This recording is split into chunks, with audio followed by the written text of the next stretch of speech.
चलिए यहाँ से हम शुरू करते हैं बच्चों। Just give me few seconds.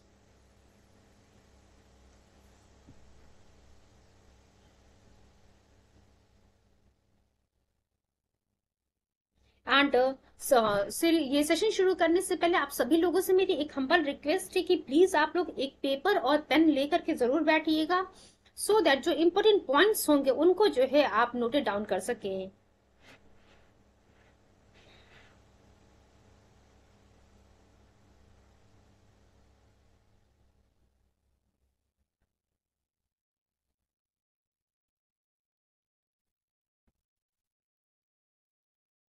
चलिए बच्चों, क्वेश्चन हम देखते हैं। Who were the first Europeans to set up sea trade centres in India.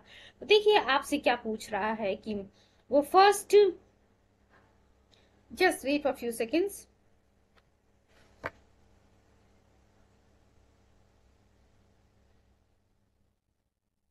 Fine. Who were the first Europeans to set up sea trade centres in India? A English, B French, C Portuguese and D Dutch. देखिए कल का जो session हम लोगों ने cover किया था वहां पे स्टार्टिंग में ही सभी इंपॉर्टेंट पॉइंट्स को हम लोगों ने डिस्कस कर लिया था। और आप सभी लोगों से मेरी रिक्वेस्ट है, आप लोग जब भी जो इस सेशन को सुने या देखें, इसका जो है चैट बॉक्स में रिप्लाई करने की जरूर कोशिश कीजिएगा कि हर क्वेश्चन का आंसर क्या है। उसके बाद ही आप लोग जो है इसके आंसर्स को देखने की कोशिश देखिएगा।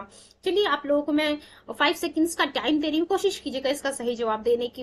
Who were the first Europeans to set up sea trade centres in India? English, French, Portuguese and the Dutch.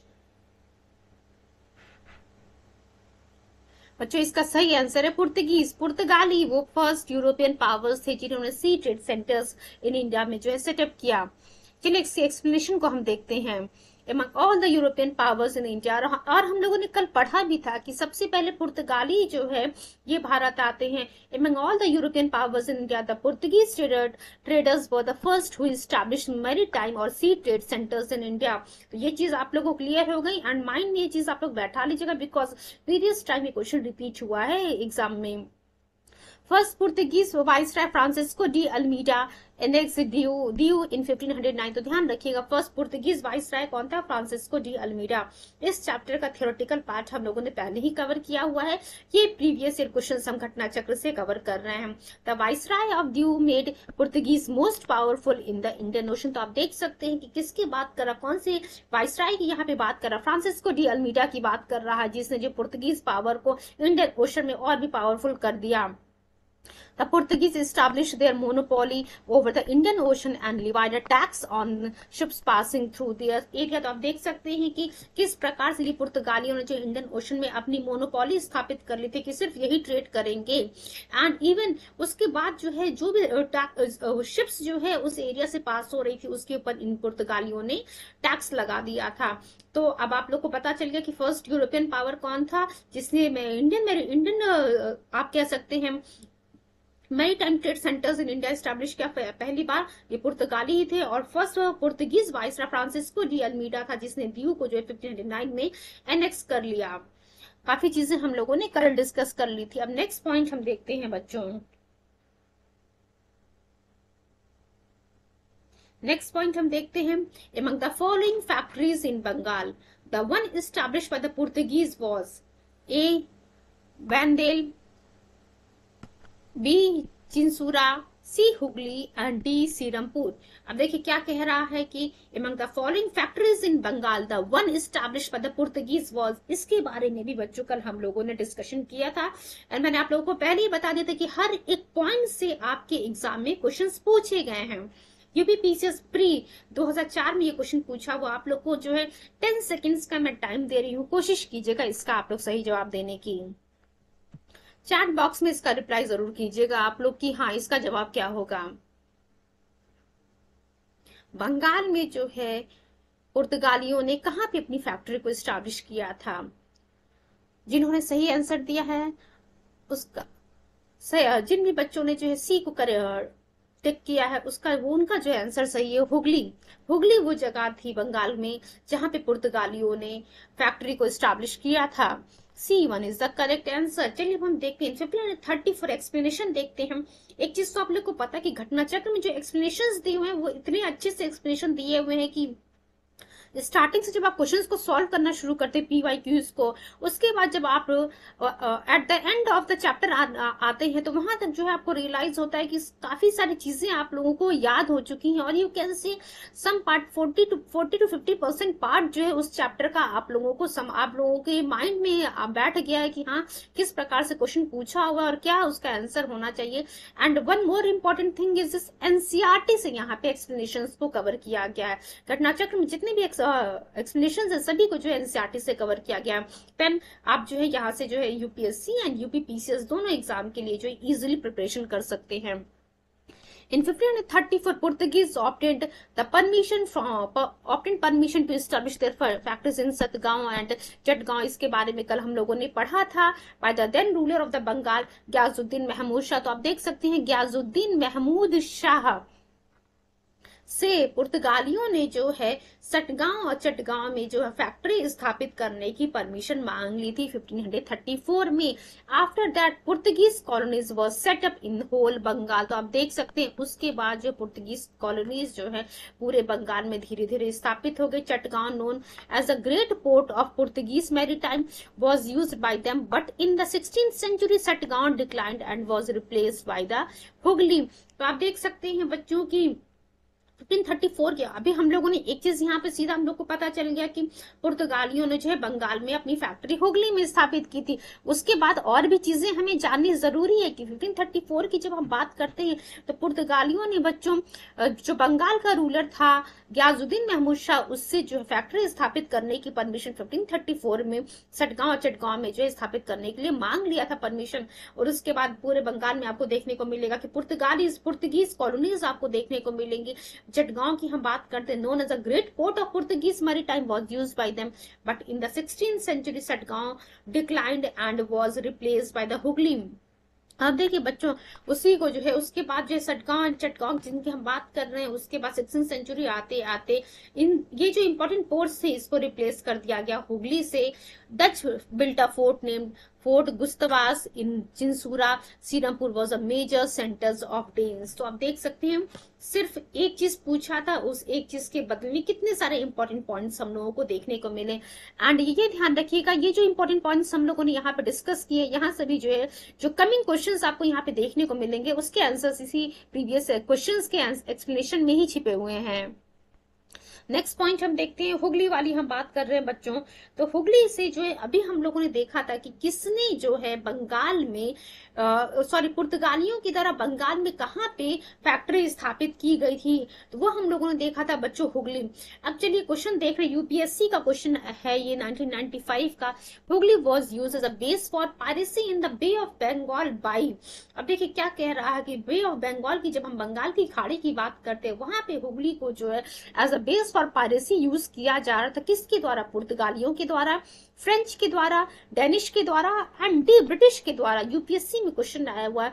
Again I am giving you 10 seconds, please try to give the correct answer. Portuguese, French, Danish and British.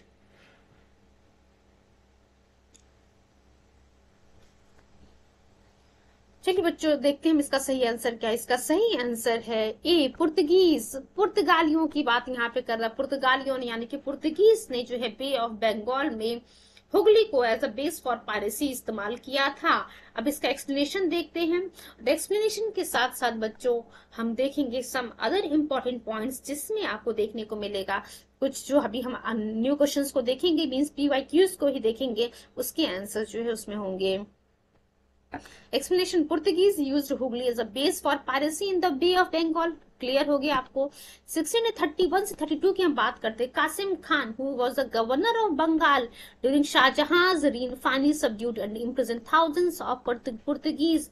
अब देखिए बच्चों आपसे हम लोगों ने शाहजहां वाली बात कल के लेक्चर में ही डिस्कस किया था कि शाहजहां के समय में एक्चुअली पुर्तगालियों के द्वारा बे ऑफ बंगाल में जो है हुगली को as a base of piracy use किया जा रहा था।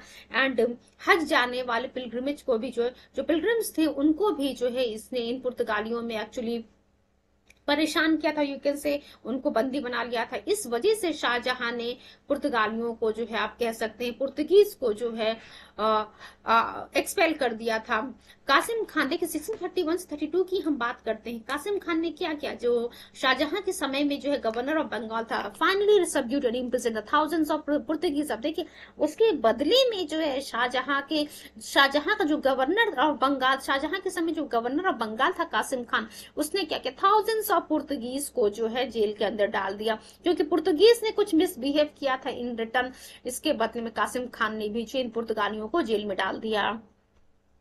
नेक्स्ट पॉइंट हम देखते हैं, हम लोगों ने ब्लू वाटर पॉलिसी के बारे में कल डिस्कशन किया था बच्चों। चलिए हम देखते हैं which one the following is connected with the blue water policy. कल ही में स्टार्टिंग में ही हम लोगों ने कहा था कि कौन सा वो वाइस राय था पुर्तगालियों का जिसने जो है ब्लू वाटर पॉलिसी को जो है इस्तेमाल किया था बच्चों। ध्यान रखिएगा, 4 ऑप्शन आपके सामने, ए डी अल्मीडा यानी कि फ्रांसिस्को डी अल्मीडा की हम बात कर रहे हैं, बी अल्बुकर की हम बात कर रहे हैं, सी ड्यूप्लेक्स की बात कर रहे हैं, डी रॉबर्ट क्लाइव की बात कर रहे हैं। देखिए ये जो है अदर स्टेट में जो है पीसीएस में पूछा हुआ क्वेश्चन है, इसलिए मैंने यहाँ पे यूपीएससी एंड यूपी पीसीएस को मेंशन नहीं किया है। मे बी इट इज ये जो है क्वेश्चन एमपी पीसीएस में आई थिंक आया हुआ है। तो चलिए आप लोग बताइएगा इसका सही आंसर क्या है। Again I am giving you 10 seconds. A Francisco de Almeida, B Albuquerque, C Dupleix and D बच्चों रॉबर्ट क्लाइव। चलिए हम देखते हैं इसका सही आंसर बच्चों, ए फ्रांसिस्को डी अल्मीडा यही था जिसके समय में, यही वो पुर्तगाली वाइसराय था, फर्स्ट वाइसराय था जिसके समय में ब्लू वाटर पॉलिसी आती है, यही ब्लू वाटर पॉलिसी लेकर के आता है। एक्सप्लेनेशन देखते हैं, blue water policy is attributed to the Francisco de Almeida, the first viceroy of Portuguese position in India. देखिए ये फर्स्ट वाइसराय था, जो पुर्तगीज पोजीशन था भारत में, वहां पे जो फर्स्ट वाइसराय कौन था, फ्रांसिस्को डी अल्मीडा। यहाँ से भी क्वेश्चन पूछा हुआ है कि who was the first Viceroy of Portuguese possession in India? It was Francisco de Almeida। और इसी के समय में ब्लू वाटर पॉलिसी जो है आती है। इस ब्लू वाटर पॉलिसी का मतलब क्या था, एक्चुअली यहाँ पे मोनोपोली की बात की जा रही थी। यहाँ पे जो Arabian sea and Indian ocean की जब हम बात कर रहे हैं तो वहां पे जो है मोनोपोली या फिर सोल ट्रेड पावर जो है पुर्तगालियों के हाथ में था। चलिए अब हम देखते हैं एक बार फिर से, इस चीज को आप लोग को याद होना चाहिए कि what is the blue water policy. जब हम लोगों ने थ्योरेटिकल पार्ट कवर किया था वहां पे हम लोगों ने ब्लू वाटर पॉलिसी के बारे में बहुत ही डीप डिस्कशन किया था, because that point is important for your mains exam as well as for your PT exam. चलिए हम देखते हैं, ये चीज आप लोग को क्लियर हो गया। ब्लू वाटर पॉलिसी किसके समय की है, फ्रांसिस्को डी अल्मीडा के समय की है। वो फ्रांसिस्को डी अल्मीडा कौन था, फर्स्ट वाइसराय था पुर्तगीज पोजीशन इन इंडिया का। और इस ब्लू वाटर पॉलिसी के according Portuguese should be sole trade power in the Arabian sea and the Indian ocean. Means आप कह सकते हैं मोनोपोली थी पुर्तगालियों की अरेबियन सी में और इंडियन ओशन में ट्रेड को लेकर के। नेक्स्ट क्वेश्चन हम देखते हैं, कोशिश कीजिएगा जो है सही जवाब देने की। फटाफट हम रिवीजन कर रहे हैं, आप कह सकते हैं आप एक बार इस घटना चक्र की सीरीज को पढ़ लेंगे, आप यू कैन से कि एनसीईआरटी के भी काफी पार्ट्स यहाँ पे कवर हो जाएंगे। चलिए नेक्स्ट क्वेश्चन देखते हैं, who among the following was the founder of the Calcutta. Calcutta का जो है फाउंडर कौन है, A Charles Eyre, B Job Charnock, C Gerald Aungier and D William Norris. UPPCS special mains 2004 में क्वेश्चन पूछा हुआ है। अब तो आप लोग को पता है कि यूपीपीसीएस मेंस में जो है ऑब्जेक्टिव क्वेश्चंस नहीं आते हैं, बट अगर ये मेंस में क्वेश्चन आया है तो जो अदर एग्जाम है आरओ एआरओ और यू कैन से यूपीपीसीएस के प्रीलिम्स एग्जाम में ही, लोअर सबऑर्डिनेट एग्जाम में, हर बहुत सारे एग्जाम्स हैं जिसमें ये क्वेश्चन प्रीलिम्स में पूछ सकता है। Even you can say UPSC में भी पूछ सकता है, बिकॉज वेरियस टाइम्स देखने को मिला है कि यूपी में जो कुछ काफी पहले के क्वेश्चंस आए हुए हैं उसको यूपीएससी में सेम क्वेश्चंस को कॉपी किया गया है। चलिए हम देखते हैं next point, who among the following, हमारा क्वेश्चन क्या था, who among the following was the founder of the Calcutta, Charles Eyre, Job Charnock, Gerald Aungier and the William Norris. बच्चों इसका सही आंसर है जॉब चार्नक। जॉब चार्नक जो है इसका सही आंसर। एक्सप्लेनेशन देखते हैं हम इसका, The chief of Kasim Bazar factory, Job Charnak, had selected Sutanati और सुतनौती Calcutta instead of Hooghly for the establishment of the British Trade Center। इसके बारे में तो हम लोगों ने पहले ही डिस्कस किया था कि जो है चीफ ऑफ कासिम बाजार का था, कासिम बाजार फैक्ट्री का जॉब चार्नक, उसने जो सुतानती या फिर कलकत्ता को जो है सिलेक्ट किया था institute of Hooghly for the establishment of British trade centre and finally he founded Kolkata in the form of the English colonies. तो आप देख सकते हैं यही जॉब चार्नॉक जो है अंत में जो है कोलकाता को जो है इंग्लिश कॉलोनीज के रूप में फाउंड करता है। तो उम्मीद करते हैं ये जॉब चार्नॉक नाम याद रखिएगा आप लोग, इंपॉर्टेंट है। थ्योरेटिकल पार्ट में हम लोगों ने इसको कवर किया है, इसके थियरी पार्ट को जरूर आप लोग देखिएगा, बहुत ही इंपॉर्टेंट पॉइंट्स हम यहाँ डिस्कस कर रहे हैं। नेक्स्ट क्वेश्चन हम देखते हैं बच्चों, with reference to the entry of the European powers into India, with reference to the entry power into India, which one of the following statement is not correct? A, Portuguese captured Goa in 1499. Then B, English opened their first factory in South India at Masulipatam. इसके बारे में भी हम लोगों ने पहले discuss किया है। Then Eastern India, in Eastern India, the English company opened its first factory in Orissa in 1633. After that, क्या लिखा हुआ है देखिए, under the leadership of the Dupleix, the French occupied Madras in 1746. UPSC pre 2003 का question है। अब देखिए 4 statement आप लोगों को सामने यहाँ पे मेंशन किए गए हैं। एंड कल के सेशन में एक बार फिर से मैं बोलूंगी, पहला सीरीज इसका जरूर देखिएगा, वहां पे जितने भी क्वेश्चंस है सबके एक्सप्लेनेशंस को हम लोगों ने एक बार जो है एक जिस्ट के फॉर्म में वहां कवर किया है। पूछ रहा है यहाँ पे कौन सा स्टेटमेंट करेक्ट नहीं है। अब बताइए आप लोग कि क्या पुर्तगालियों के द्वारा गोवा को जो है 1499 में कैप्चर किया गया था? आप लोग जरा एक थोड़ा सा टाइम लेकर के मुझे रिप्लाई कीजिएगा, क्या 1499 में इसको ये पुर्तगालियों के द्वारा कैप्चर किया गया था गोवा को? नहीं, 1510 एडी में बच्चों इसको कैप्चर किया गया था। पुर्तगीज जो गवर्नर था अल्बुकर्क, उसने जो है गोवा को बीजापुर से जो है कैप्चर किया था 1510 की हम बात कर रहे हैं बच्चों। 1510 में पुर्तगालियों के द्वारा गोवा को कैप्चर कर लिया गया था। वो कौन सा पुर्तगीज गवर्नर था? अल्बुकर्क था, जिसने जो है गोवा को बीजापुर से कैप्चर कर लिया था, एनेक्स कर लिया था 1510 में। देन नेक्स्ट पॉइंट हम देखते हैं कि English open the first factory in south India at Masulipatnam. हाँ बेटे, इंग्लिश के द्वारा आपने जो पहली फैक्ट्री साउथ इंडिया में खोली गई थी वो मसूलीपट्टनम में थी। तीसरा पॉइंट लिखा हुआ in eastern India English open. अब देखिए ये पॉइंट हम लोग ने डिस्कस कर लिया।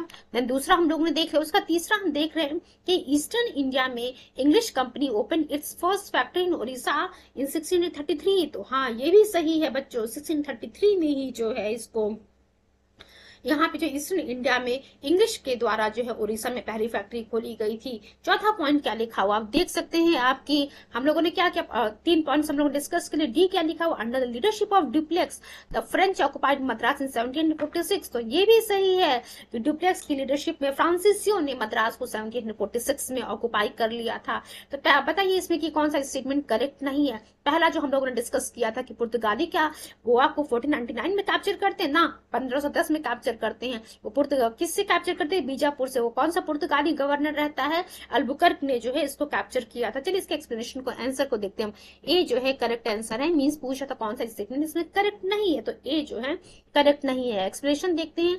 Portuguese governor Albuquerque captured Goa from the Bijapur in 1510। अभी हम लोगों ने देखा था 1499 नहीं था, 1510 एडी था, जहां पे अल्बुकर्क ने जो है गोवा को बीजापुर से कैप्चर कर लिया था। रिमेनिंग पॉइंट्स तो हम लोगों ने देखे बच्चों, रिमेनिंग जो 4 बी सी डी ऑप्शन था वो करेक्ट था।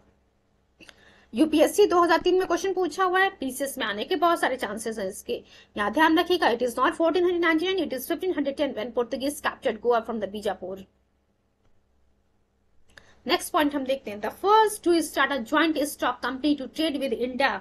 इसके बारे में भी हम लोगों ने कल डिस्कशन किया था और उम्मीद करते हैं जब हम लोग डिस्कशन किए थे, आप जिन भी बच्चों ने उस सीरीज को देखा होगा उनको इसका आंसर पता होगा कि कौन थे वो, कौन यूरोपियन पावर था जिसने जो है पहली बार भारत में ज्वाइंट स्टॉक कंपनी ट्रेड के लिए जो है स्थापित किया था। पुर्तगाली, British, Dutch, C French and D Danish लिखा हुआ है। यूपी IAS प्री 1994 का ये क्वेश्चन है। प्लीज आप लोग जो है इसका सही जवाब देने की कोशिश कीजिएगा। इसका सही आंसर है बच्चों बी, डच जो है इसका सही आंसर है। तो हम लोगों ने देखा यहाँ पे कि जो फर्स्ट ज्वाइंट स्टॉक कंपनी व्यापार के लिए खोली गई थी भारत में, वो किसके द्वारा खोली गई थी बच्चों? डचों के द्वारा खोली गई थी। चलो चलिए अब हम नेक्स्ट इसके एक्सप्लेनेशन को एक बार हम लोग देख लेते हैं। एक्सप्लेनेशन को जो है कवर करना बहुत ही इंपॉर्टेंट है, एंड कल के भी सीरीज में इन पॉइंट्स को हम लोगों ने देखा था। चलिए देखते हैं। The first to start a joint stock company to trade with India were the Dutch. Fine.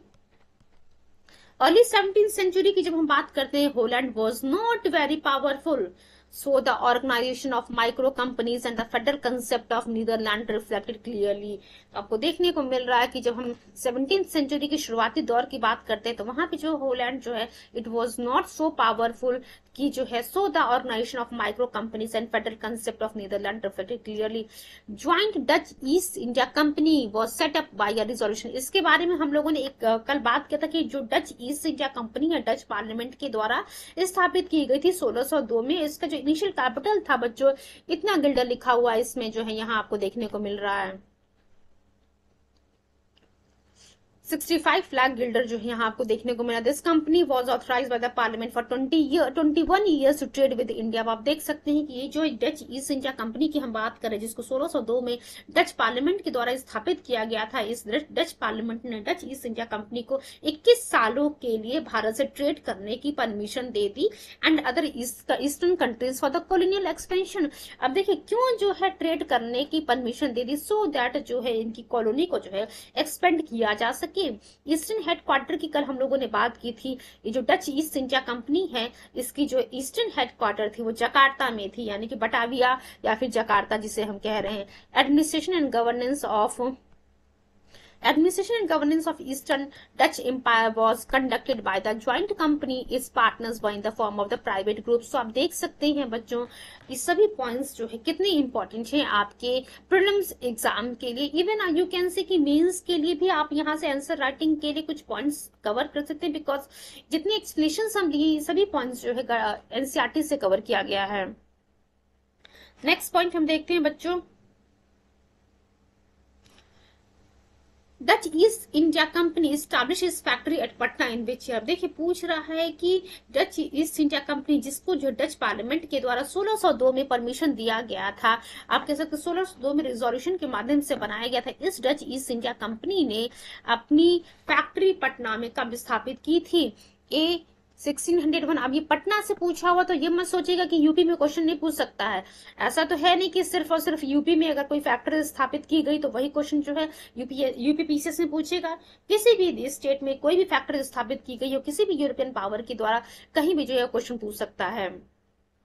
Dutch East India Company established its factory at Patna in which year? A 1601, B 1632, C 1774 and D 1651 की हम यहाँ पे बात कर रहे हैं बच्चों। तो चलिए आप लोग को जो मैं again I am giving you 5 seconds, please quickly give the response of this question. Chat box में इसका रिप्लाई जरूर आप लोग कीजिएगा। Dutch East India Company establishes factory at Patna कब? 1632 बच्चों, इसका सही आंसर है बी 1632 जो है 1632 में जो है स्थापित किया गया था।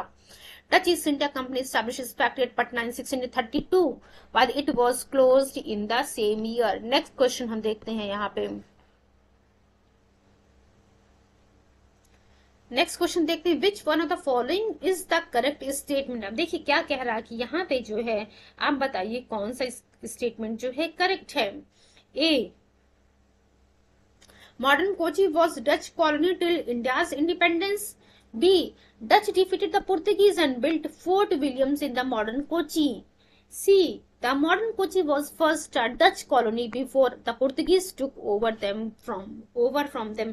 अब एक चीज ध्यान रखिएगा, जितने भी पॉइंट्स हैं उन सभी चीजों के बारे में कल हम लोगों ने डिस्कशन किया था, तो हर बार जो है सभी पॉइंट्स को जो है डिस्कस करना पॉसिबल नहीं है। क्विकली हम इसका आंसर देखने की कोशिश करेंगे। The modern Kochi never became the part of the British colony.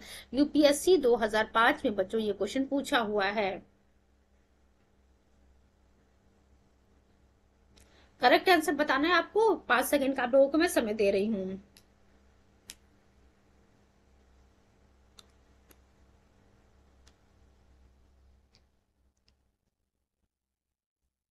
चलिए बच्चों, इसका सही आंसर है बी। डचों ने जो है पुर्तगालियों को हराया था और फोर्ट विलियम को जो है मॉडर्न कोची में स्थापित किया था। कब स्थापित किया था बच्चों? 1663 की जब हम बात करेंगे। Just wait.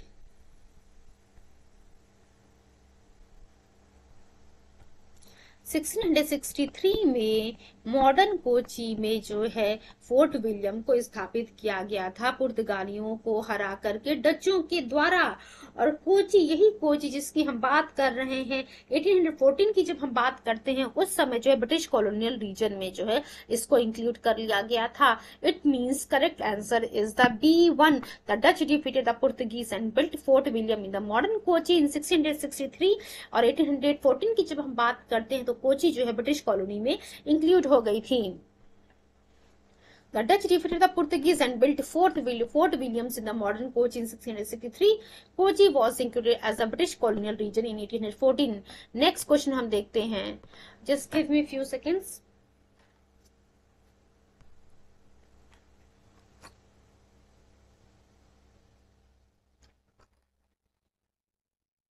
The secret of success of East India Company in India was. The secret of the success of East India Company in India was A. Absence of nationalism in India. B. The company army received Western training and they had modern arms. C. Indian soldiers lacked fidelity. Consequently, the one who paid them sufficient could have them on his service. And D दिया हुआ है all the above 3। UPPCS pre 1994 में ये question आया हुआ है। अब ध्यान रखिएगा कि क्या पूछ रहा है कि वो कौन कौन से कारण थे जिनकी वजह से ईस्ट इंडिया कंपनी भारत में सक्सेसफुल हुई, स्थापित हो गई। इतने सालों तक इन्होंने हमारे ऊपर राज कर लिया। क्या भारत में जो राष्ट्रीयता की कमी थी, कंपनी की जो आर्मी थी उनको वेस्टर्न ट्रेनिंग दी गई थी, उनके पास मॉडर्न आर्म्स थे, जो Indian soldiers lacked fidelity, consequently the one who paid them sufficient could have them on his service. आप देख सकते जो इंडियन सोल्जर्स की हम बात करें, उनको जिसने जो है ज्यादा पैसा पे किया वो उसी को उन्होंने अपनी सर्विस प्रोवाइड की। और क्या ऑल ऑफ द अबव। तो आप जो है अगर आप लोगों ने बहुत ध्यान से सेशन को पहले सुना होगा इस, और जो हम लोगों ने advent of Europeans in India theoretical part cover किया था, उस पार्ट को ध्यान से पढ़ा होगा, then you can easily give the answer of this question. UPPCS pre में जो है 1994 में क्वेश्चन पूछा है। एक चीज मैंने आप लोग को बोला था कि बच्चों यूपीपीसीएस में जो पहले के क्वेश्चंस आए हुए हैं, थोड़ा बहुत भी यूपीएससी को लगता है कि हाँ लिटिल बट डिफिकल्ट क्वेश्चन है वो, उसको तुरंत वो जो है अपने एग्जाम में कभी जो है आने वाले समय में ले लेते हैं। तो देखिए ये जो है 1994 की हम बात कर रहे हैं। आज अभी लोगों को ये लगता है कि यूपी में जो है फैक्चुअल क्वेश्चन से ज्यादातर पूछता है, बट यहाँ पे आपको जो फैक्चुअल कंसेप्चुअल क्वेश्चन आपको ये देखने को मिल रहा है। तो यूपीएससी में भी ये क्वेश्चन बच्चों आ सकता है। इसका सही जवाब देने की कोशिश कीजिएगा। 10 सेकेंड का आप लोगों को टाइम दिया जा रहा है।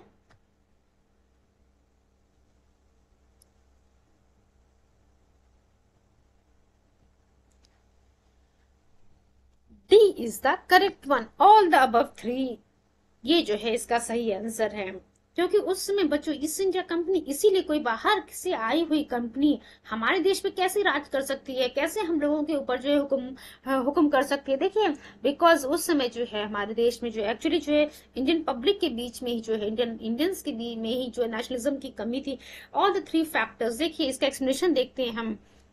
All the 3 factors were helpful in the success of the East India Company.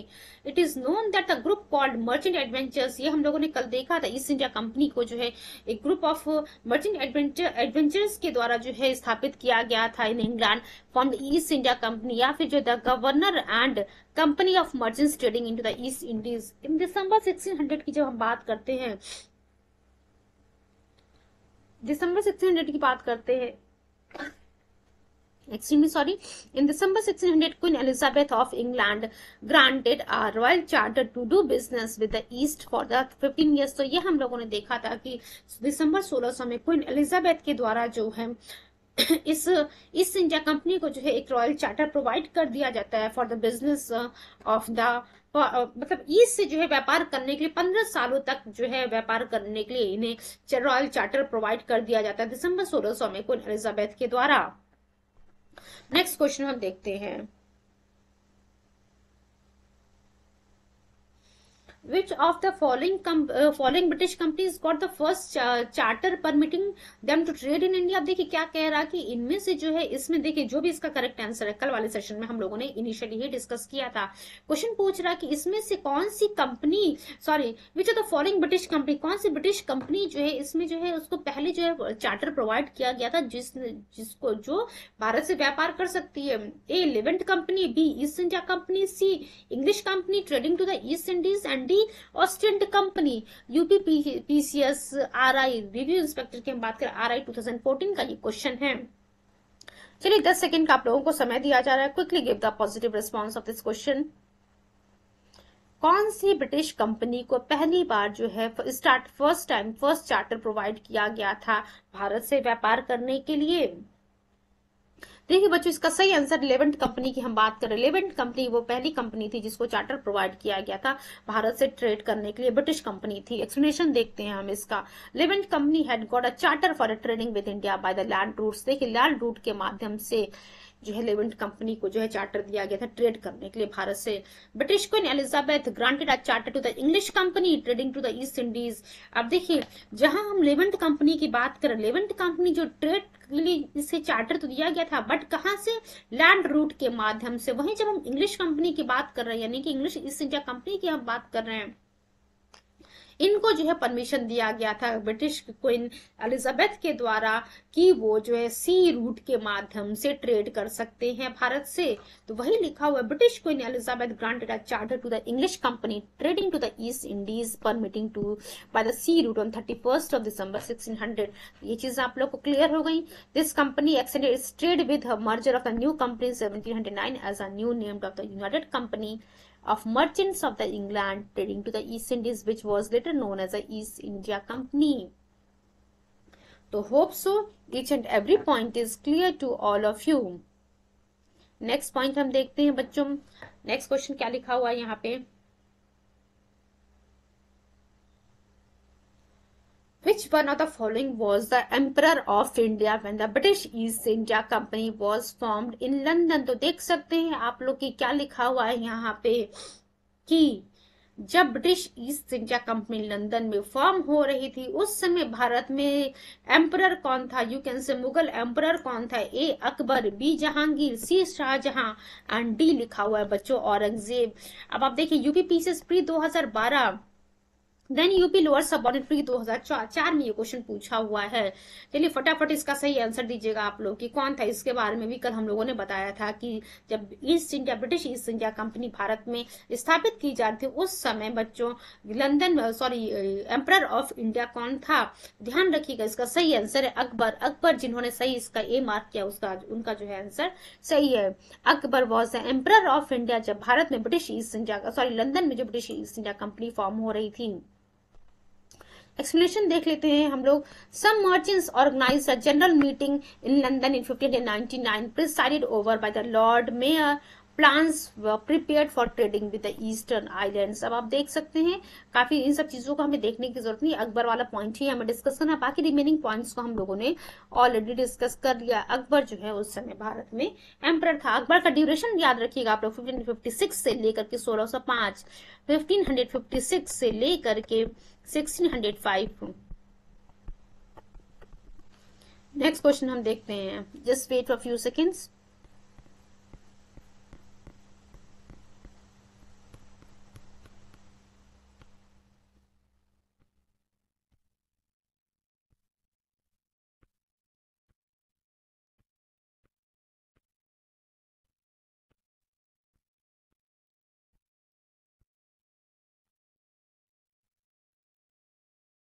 ये हम लोगों ने देख लिया बच्चे, इसका सही आंसर था अकबर। नहीं सॉरी, जस्ट वेट, ये हम लोगों ने यहाँ पे क्वेश्चन देखा था। नेक्स्ट पॉइंट हम देखते हैं।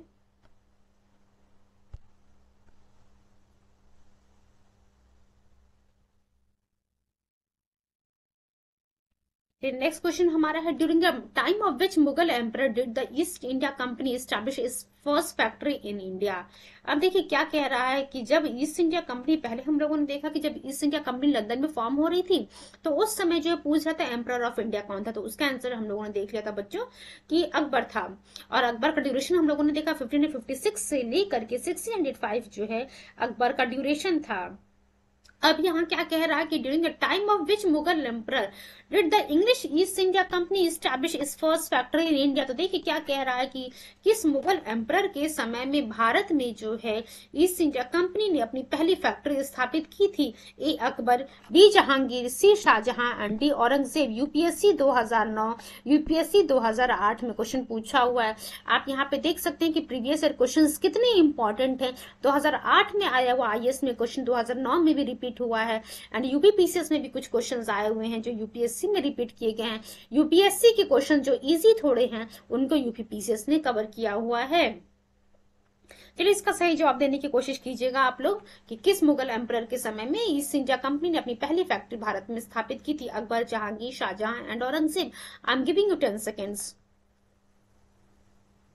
सभी चीजें जो है हम लोगों ने कल डिस्कस कर ली थी एक्चुअली, दैट्स वाई जो है पुरानी चीजों को जो है बार बार जो है उन्हें रिकॉल करा करके टाइम नहीं वेस्ट कर सकते। हम यहाँ पे कोई रिवीजन कर रहे हैं घटनाचक्र सीरीज का, और एज सुन एज पॉसिबल हम इस मॉडर्न हिस्ट्री की सीरीज को जो है कंप्लीट करने की कोशिश करेंगे। इसका सही आंसर है बच्चों जहांगीर। एक्सप्लेनेशन देखते हैं हम। East India company, English East India company establish its first temporary factory in India during the reign of Mughal emperor Jahangir in Masulipatnam in 1611। तो आप देख सकते हैं कि इंग्लिश ईस्ट इंडिया कंपनी ने जो है स्थापित किया था अपनी पहली फैक्ट्री भारत में। किसके समय में, कौन उस समय जो है मुगल एम्परर था, जहांगीर था उस समय मुगल एम्परर, उन्होंने जो स्थापित किया था मसूलीपट्टनम में स्थापित किया था। टेम्पररी फैक्ट्री की हम यहाँ पे बात कर रहे हैं। जब फर्स्ट फैक्ट्री की, फर्स्ट परमानेंट फैक्ट्री की हम बात करते हैं, इसके भी बारे में कल हम लोगों ने डिस्कशन किया था। Extremely sorry. The first permanent factory was established at Surat in 1613. Next question देखते हैं हम लोग। Where in India did Britishers set up their first factory in 1613? तो देखिए क्या कह रहा कि ब्रिटिशर्स के द्वारा भारत में जो है अपनी फर्स्ट फैक्ट्री 1613 में कहाँ पे स्थापित की गई थी। देखिए यहाँ पे जो है परमानेंट फैक्ट्री की हम बात कर रहे हैं।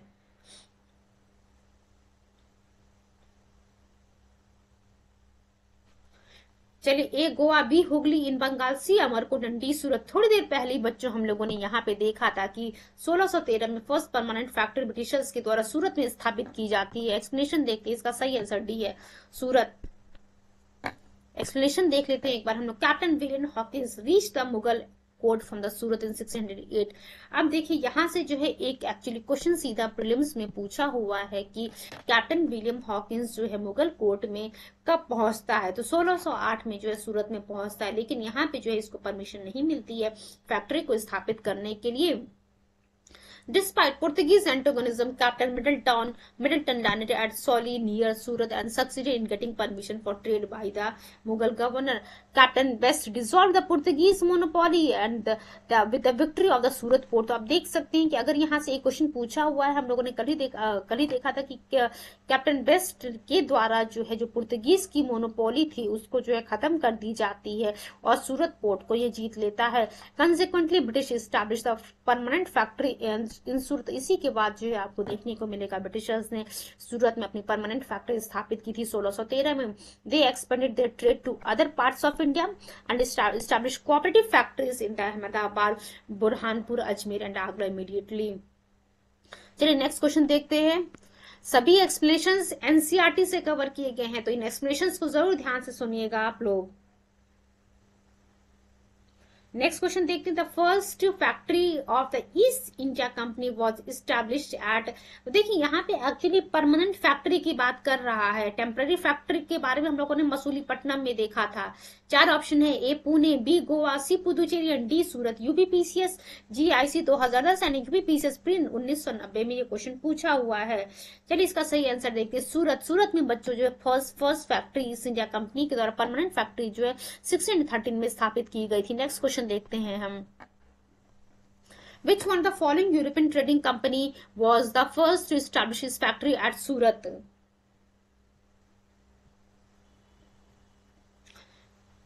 क्वेश्चन एक बार फिर से हम रिपीट करना चाहेंगे कि वो कौन सी पहली यूरोपियन ट्रेडिंग कंपनी थी जिसने जो अपनी फर्स्ट फैक्ट्री जो है सूरत में स्थापित की थी? A Dutch, B English, C French and D Portuguese. UPPCS mains 2011 में ये क्वेश्चन पूछा हुआ है। प्लीज आप लोग जो इसका सही जवाब देने की कोशिश कीजिएगा। 10 सेकेंड का आप लोगों को समय दिया जा रहा है। Which of the following European trading company was the first to establish its factory at Surat? Dutch, English, French and Portuguese. इसका सही आंसर है बच्चों इंग्लिश। इंग्लिश की हम बात कर रहे हैं। इंग्लिश वो यूरोपियन ट्रेडिंग कंपनी थी जिसने जो है पहली अपनी फैक्ट्री स्थापित की थी सूरत में। एक्सप्लेनेशन देखते हैं हम। द ब्रिटिश ईस्ट, सूरत में ध्यान रखिएगा, बहुत बार रिपीट कर लिया हम लोगों ने 1613 वाला बात। British East India company was the first to establish factory at Surat among all the European trading companies. ये हम लोगों ने देख लिया था। Jahangir granted permission to the British to set a permanent factory at Surat in 1613। Permanent factory हम बार बार repeat करें, 1613 में जो है इंग्लिश ईस्ट इंडिया कंपनी के द्वारा स्थापित किया गया था। The Dutch establish a factory in Surat in the year 1616 while the French in the year 1660। तो देखिए ब्रिटिशर्स की तरह 1613 में, डचों की तरह 1616 में। डच ने कब स्थापित किया बच्चों? 1616 की हम बात कर रहे हैं। फ्रेंच ने 1668 में, आपको देखने को मिल रहा है। और यहां हम लोगों ने देखा बच्चों इंग्लिश के द्वारा जो 1613 में जो स्थापित किया गया था सूरत में परमानेंट फैक्ट्री 1668 में जो है फ्रांसीसियों के द्वारा स्थापित किया गया था। 1668 की हम बात कर रहे हैं। नेक्स्ट क्वेश्चन देखते हैं हम लोग। इसके एक्सप्लेनेशन को हम लोगों ने कवर अप कर लिया। Then move to the next question.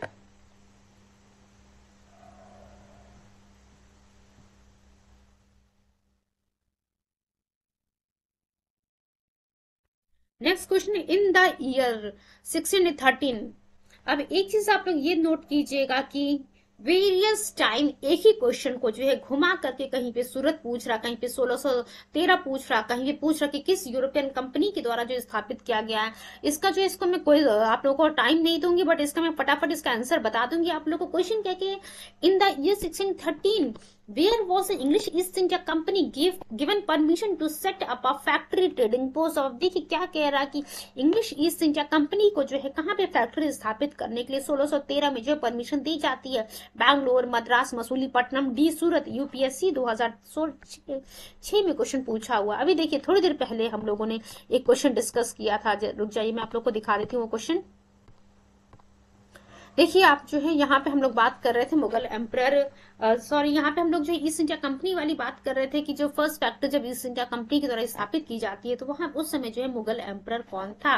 Next हम लोगों ने देखिए यहाँ पे देखा इसके एक्सप्लेनेशन में, इस एक्सप्लेनेशन में जो है अभी जो हम नेक्स्ट क्वेश्चन करने वाले हैं उसका आंसर था। मैंने आप लोग को एक चीज पहले ही बोला था, प्लीज सभी एक्सप्लेनेशंस को थोड़ा ध्यान से सुनिएगा, बिकॉज हर प्रीवियस क्वेश्चन के एक्सप्लेनेशन में जो है कमिंग क्वेश्चंस का आंसर छुपा हुआ है। देखिए यहाँ भी जो है सेम क्वेश्चन है हम जो अभी हम लोग कवर करने जा रहे हैं, यहाँ भी जो उसी प्रकार का एक क्वेश्चन है। Then here also we have covered the same type of question.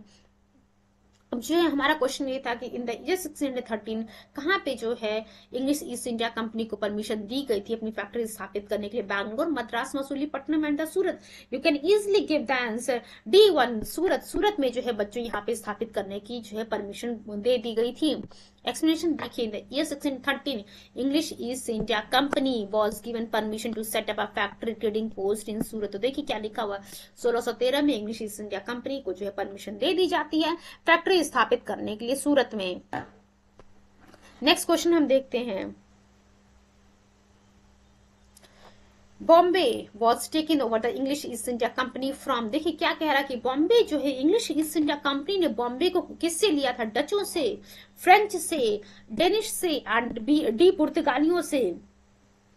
इसके एक्सप्लेनेशन में जो है इसका एक्सप्लेनेशन हम लोगों ने देखा था कैथरीन के बारे में, हम लोग कैथरीन ऑफ ब्रिगेल्सा के बारे में पढ़ा था, चार्ल्स सेकंड के बारे में पढ़ा था। इसका जो है आप लोगों को जो है 10 सेकंड का मैं टाइम दे रही हूँ, कोशिश कीजिएगा इसका सही जवाब देने की आप लोग। डच है, फ्रेंच है, डेनिश है, पुर्तगीज है। बच्चों इसका सही आंसर पुर्तगीज, पुर्तगालियों की हम बात कर रहे हैं। Bombay was taken over by the east India company from the Portuguese. Explanation देखते हैं हम अभी।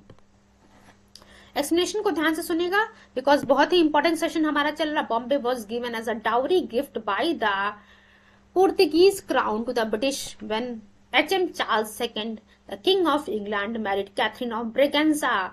देखिए क्या लिखा हुआ कि बॉम्बे को जो है एज आ डाउरी जो है गिफ्ट के फॉर्म में जो है ब्रिटिश क्राउन चार्ल्स सेकंड को जो है दे दिया जाता है जब उनकी शादी जो है कैथरीन ऑफ ब्रेगेंजा से की जाती है। कैथरीन ऑफ ब्रेगेंजा जो पुर्तगाल की प्रिंसेस रहती हैं। चार्ल्स सेकंड ने क्या किया, बॉम्बे को जो ब्रिटिश ईस्ट इंडिया कंपनी को जो 10 पाउंड एनुअल रेंट पे जो 1668 में दे दिया। एक्सप्लेनेशन एक बार फिर से हम देखते हैं। Bombay was given as a dowry gift by the Portuguese crown to the British when H.M. Charles II, the King of England, married Catherine of Braganza, the Princess of Portugal in 1661. Charles II gave Bombay to British East India Company on 10 pound annual rent in 1668. Next, देखते हैं which English company governor of East India Company in India was expelled by the Aurangzeb। देखिए क्या कह रहा आप लोगों से, which English governor of the East India Company in India was expelled by Aurangzeb। इसके बारे में भी कल हम लोगों ने पढ़ा था। A Aungier, B sir John Child, C sir John Gayer and D लिखा हुआ सर निकोलस वेट। देखिए इसको जो है मैं क्विज में नहीं रखूंगी आप लोग के, सीधा मैं इसका सही जवाब आप लोग को देना चाहूंगी। मे भी जो है बहुत सारे लोगों को इसके बारे में ना पता हो। सर जॉन चाइल्ड वो इंग्लिश गवर्नर थे ईस्ट इंडिया कंपनी के, जिसको जो है औरंगजेब के द्वारा एक्सपेल कर दिया जाता है। एक्सप्लेनेशन देखते हैं। The British governor of Bombay John child cordoned off Mughal ports of Bombay and the western coastal areas in 1688 and tried to capture Mecca pilgrims। As a result, इसकी वजह से क्या होता है, औरंगजेब क्या कर देता है, औरंगजेब जो है इसको एक्सपेल करने का जो है भारत से जो है बाहर खदेड़ने का जो ऑर्डर दे देता है, फरमान जारी कर देता है। He was forced to negotiate for the peace and went on to his knees before the Mughal emperor। तो आप देख सकते हैं कि नेगोशिएशन के लिए जो है इसको मुगल एम्परर के सामने जो अपने घुटनों पे जो है बैठ करके जो है उससे जो है रिक्वेस्ट करनी पड़ती है। तो जॉन चाइल्ड नाम आप लोग याद रखिएगा। नेक्स्ट क्वेश्चन हम देखते हैं बच्चों। Which one of the following was the immediate cause of the first Carnatic War? A. Anglo-French rivalry, B. Austrian War of Succession, C. Issues of the Carnatic succession, and D. The capture of French ships by the British। तो देखिए क्या लिखा हुआ है कि इसमें से जो कौन सा इमीडिएट कॉज बनता है फॉर द फर्स्ट कर्नाटिक वार। तो Anglo French rivalry, Austrian war of succession, issues of the Carnatic succession and D लिखा हुआ capture of the French ships by the British. D जो है इसका सही आंसर है, capture of the French ships by the British. ये जो है सही answer, it was the immediate cause of the first Carnatic war. Explanation देखते हैं हम लोग इसका। The first Carnatic war year याद रखिएगा, कल ही हम लोगों ने देखा था 1746 से लेकर के 48 was an offshoot of the Anglo-French rivalry in the Austrian War of Succession, जो कि यूरोप में हो रहा था। 1740 की हम बात कर रहे हैं।